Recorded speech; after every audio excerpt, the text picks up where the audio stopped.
Takže zdraví vás Michael u svojho tutoriálu na to, ako natáčať plochu iPhoneu bez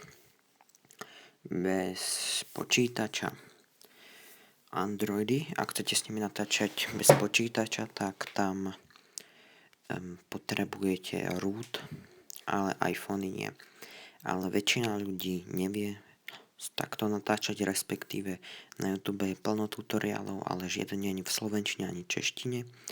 Takže ja vám ukážem, ako natáčať. Najprv idete na Safari, naťukáte tu emu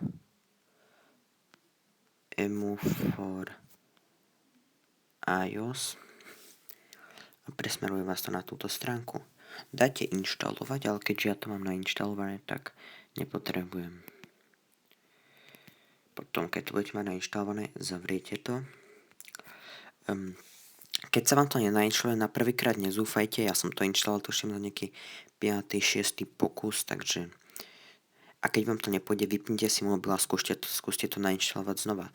Keď už to budete mať nainštalované, spustite to, otvorí sa vám to, máte tu toľkoto programov a vy kliknete na iRec Beta a dáte si to stiahnuť. Otvorí sa vám toto. Máte tu názov, natáčané videá a tak. Tak to by sme mali. Natáčanie na plochu. Ale keď chcete natáčať hry, tak musíte ísť do nastavení. Túto všeobecné, prístupnosť a dať tu Assistive Touch. Zapnúť to.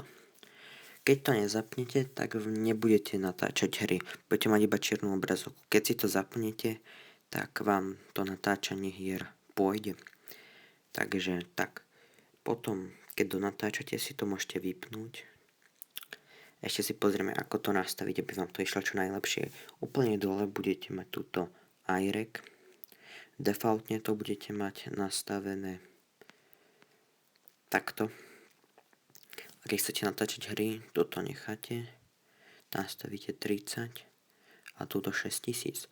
Potom môžete natáčať hry a tu už si vyberiete, či chcete nahrávať aj audio.